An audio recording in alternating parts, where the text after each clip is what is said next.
Ngayon, ikukwento ko sa inyo ang pelikulang Lost Girls and Love Hotels. Isang batang at kaakit-akit na Amerikana na nagngangalang Margaret ang pumunta sa Tokyo upang magturo ng English pronunciation sa mga Japanese stewardess. Sa umaga, nagtuturo siya ng English sa Flight Academy, at sa gabi naman, nagkikita-kita sila ng kanyang kaibigang si Inessa at ang kaibigan nilang si Liam sa bar. Isang gabi, nagsimula si Margaret na makipaghalikan sa unang Japanese na lalaking nakilala niya habang naghihintay na makagamit ng restroom. Ngunit pagkatapos nito, bumalik siya sa kanyang mga kaibigan at iminungkahi na maghanap ng bagong adventure.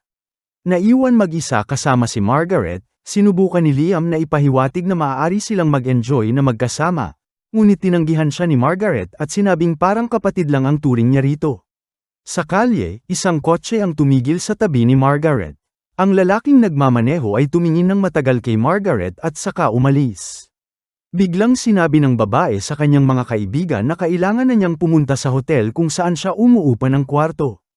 Habang papunta, pumasok si Margaret sa isa pang bar kung saan niya nakilala ang isang batang Asyano na lalaki, at magkasama silang pumunta sa isang love hotel na nag-aalok ng orasang renta ng kwarto.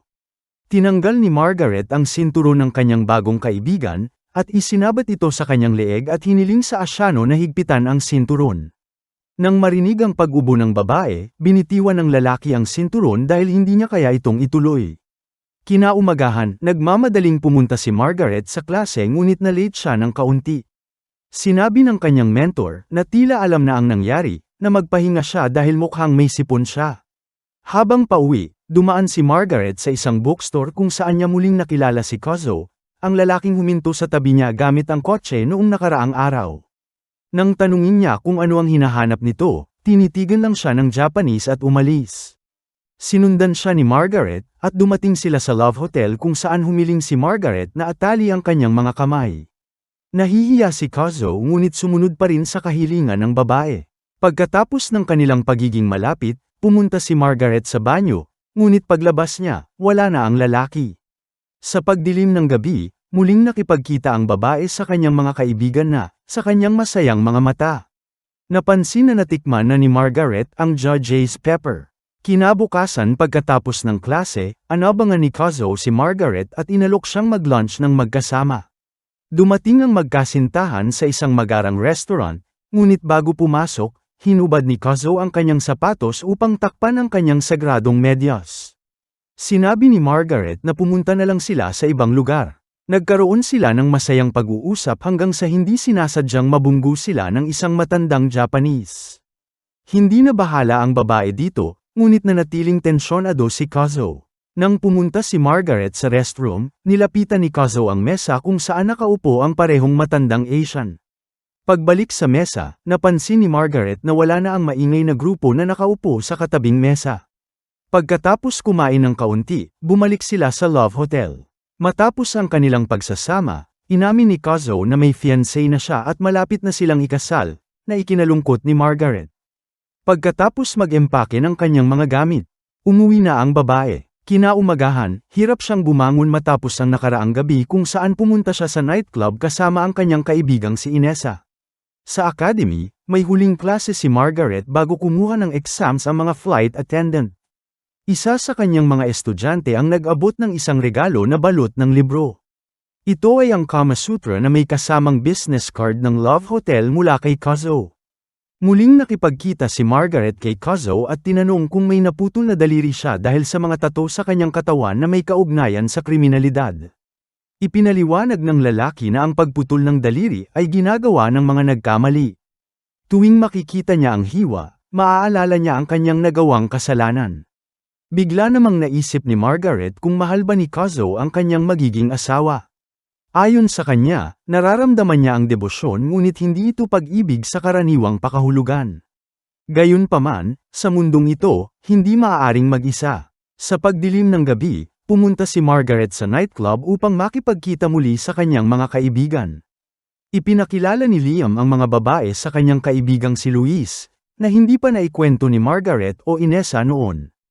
Kinaumagahan, sinalubong si Margaret ni Kazuo sa Flight Academy na may dalang regalo para sa kanya, bagong medyas.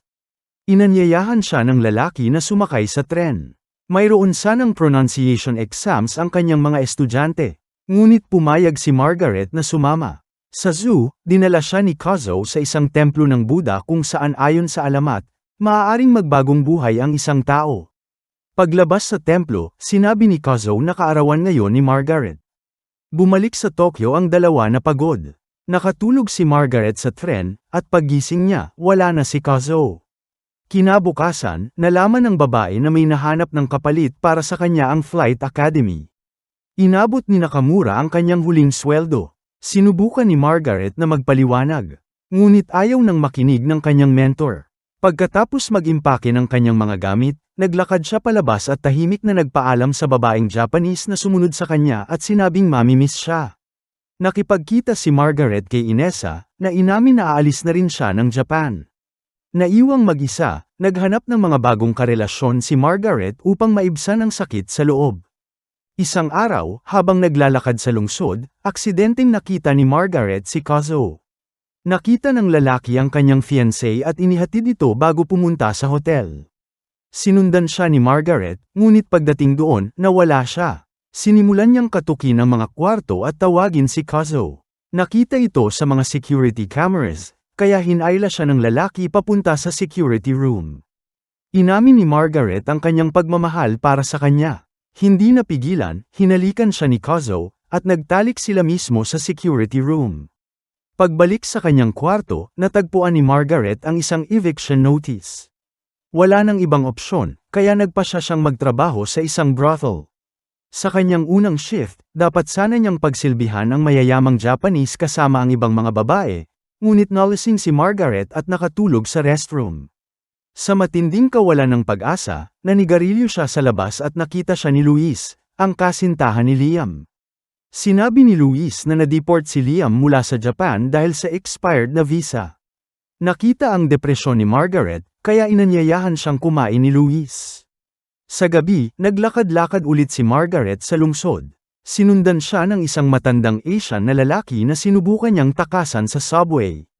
Iniisip niyang nawala na ito, ngunit habang naninigarilyo siya, narinig niya ang tunog ng lighter sa likod niya. Paglingon niya, nakita niya ang parehong Japanese na lalaki na sumusunod sa kanya.